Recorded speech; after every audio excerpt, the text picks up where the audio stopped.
Really, this has to stop, Toto Wolff. Basically cheapening Max Verstappen's efforts and saying, oh, all the stuff that he's been able to do is for Wikipedia, nobody reads that kind of stuff. And I'm like, really? You're really going to punch that low below the belt? You also don't really know who watches Formula One mostly. We love the stats. The stats are bandied about all of the time. And to say that people don't care about Wikipedia, which is one of the biggest websites on the planet, on the internet, that's a little misguided here, and it really makes me really disappointed with you, Toto. I've not really commented about it ever since it broke a couple of weeks ago, but now it's just got to the point where I have absolutely had enough of this, and I don't know. It just really disappoints me. And I really don't know what kind of reaction Toto was expecting from Max, because Verstappen's actually gone on record many times saying he doesn't really care about statistics, at least not in public. I'm not a Max Verstappen fan, but I do admit that that kind of machine mentality is sort of impressive that he's able to keep it up that way, and you cannot deny his achievements. I'm a person who believes in giving credit where credit is due, even if I'm not particularly fond of the guy involved. Lance Stroll, whenever he does well and gets a decent position, I will give him a winning credit and say, okay, fair enough, not bad.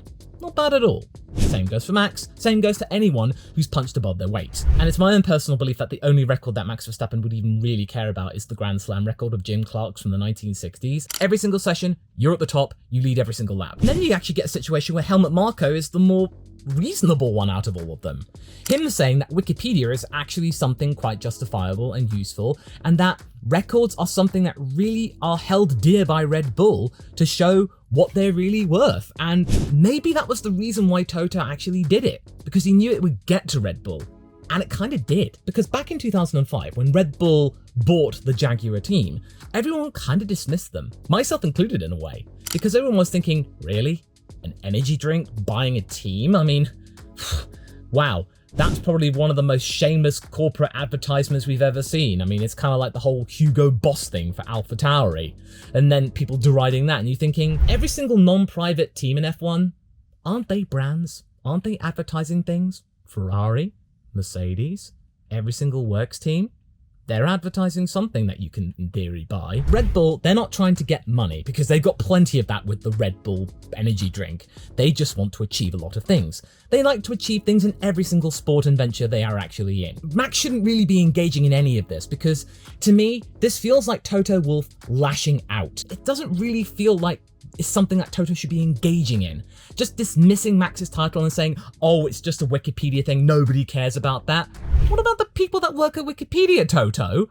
These are mostly volunteers. They put all of their time and efforts to make sure that all of these statistics are as accurate as possible. So you really got to be careful with comments like that, because it will upset people, not necessarily the people you hope to upset. So when Mercedes are the chasing team, something they've really not had to do since 2013, they really can't hack it and have to rely on just undermining performances. And yeah, Max Verstappen is the dominant figure of Formula One at the moment. That's just how it is. We're really lucky to live in an era where we have Max Verstappen, Lewis Hamilton, Fernando Alonso. We have these three greats of Formula One, all in theory in cars which could rival one another. And if Aston Martin and Mercedes do improve and Red Bull are caught up, it's going to be enormously good fun. And I don't like all of this banter, and I don't like all of this just trying to just pick off each other, these mind games. I really can't stand it. And you get Fernando Alonso even getting him on the act. In fact, remember that whole thing in October when he was trying to cheapen Lewis Hamilton? He did an interview actually back in the day saying that, oh, Lewis Hamilton's championships, they don't really mean much because he was fighting a teammate in the same machinery. He did admittedly kind of set himself up for that one because Lewis did respond with a picture of Lewis beating Alonso. So if you had won the 2007 World Championship, you'd have had to eat your own words or maybe not said anything at all.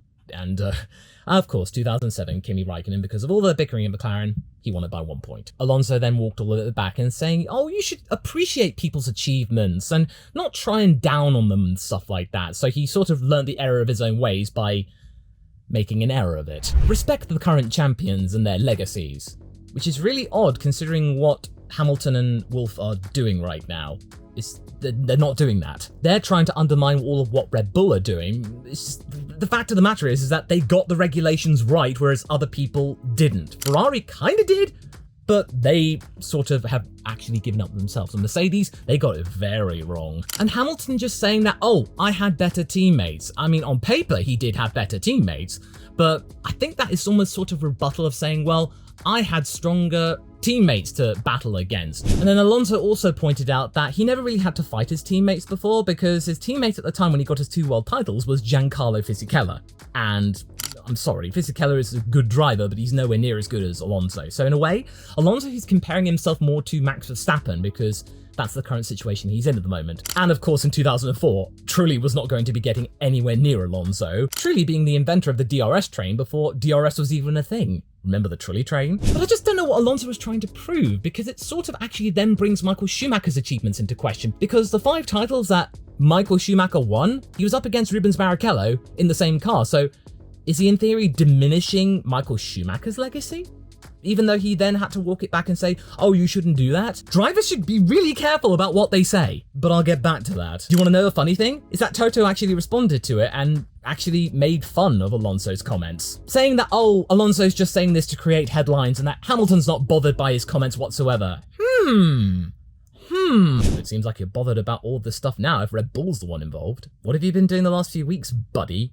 Creating headlines? This begs the question, what is the value of a championship really in the eyes of the drivers and the media and the record books? What does it even mean?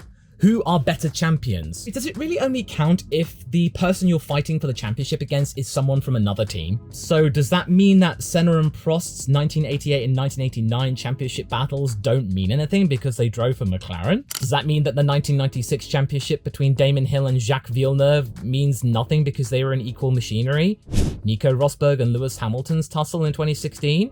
Yeah, that was a really big battle. All of them were. And Alonso did say it mainly for the fact that he won both titles and he was fighting against Michael Schumacher in a different team. So then he had to work harder than Hamilton and Verstappen. So this to me just feels like an old man yells at cloud situation of saying, oh, back in my day, I had to fight Michael Schumacher in a different car. Alonso, just calm down, mate. Just focus on Aston Martin, okay? And in fact, you could even throw Sebastian Vettel into there too. Do some of his championships not matter? Especially Mark Webber in 2010. So because Mark Webber was in the same machinery, it meant that Vettel had an easier time of it? What does this all mean? All of this, is this causing drama? Is this trying to get current headlines to be more relevant?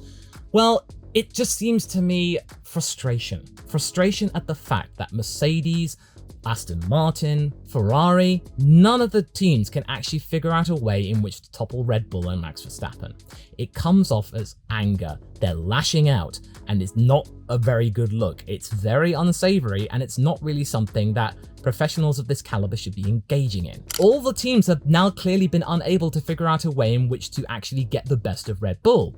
None of the concepts have really been the smoking gun in which to actually say, oh, okay, we've got something that Red Bull don't. Let's go towards that direction. Ferrari were the closest, but even they have had to give up and are now walking back towards a more Red Bull concept. Even McLaren are going that way too. Haas is now shamelessly saying, oh, we're going to follow the Red Bull concept. Yes, in terms of the current development battle, Red Bull have won. They have won until 2026, when all the rules change again and we get smaller, lighter cars in theory. In fact, 2025, we might see a little bit of a tweak because there are going to be some things change, but I think Red Bull will be able to work around that. But yeah, Mercedes, they won the previous development battle. 2014 to 2021, they were clearly the dominant force. And now Mercedes aren't the dominant force, they're showing their immaturity. And it's best just to kind of quietly go about things. People should just be focusing on striving to being better instead of making these comments and cheapening things. It was a real shocker to hear Toto say that. Why? What was the point? Would it make you feel better? Would it make Max upset, even though he's historically said, I don't really care about statistics? And hopefully this is the end of it. We just now draw a line on it, we get to Singapore, we actually then see what people can do, and the flyaway races, and whether Red Bull will actually be able to get every single race. This should be the biggest challenge, folks. The biggest challenge for any other team right now is to try and make sure Red Bull doesn't win, but not crashing into them, of course, and trying to actually find a way at one track to try and stop them, because that's the goal for every other team now. Win a race. Stop the Red Bulls winning every single race. Can they do it?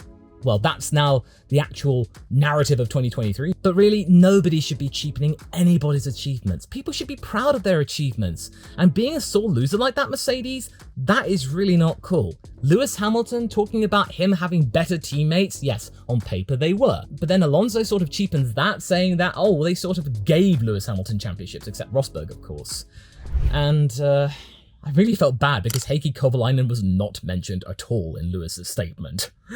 Poor Heikki. So in my opinion, Mercedes has basically failed itself in engaging in this sort of banter. But if you want to find out a way that Formula 1 has failed itself in the 2022 rule changes, you can watch this video next and find out why things didn't go as smoothly as they hoped it would.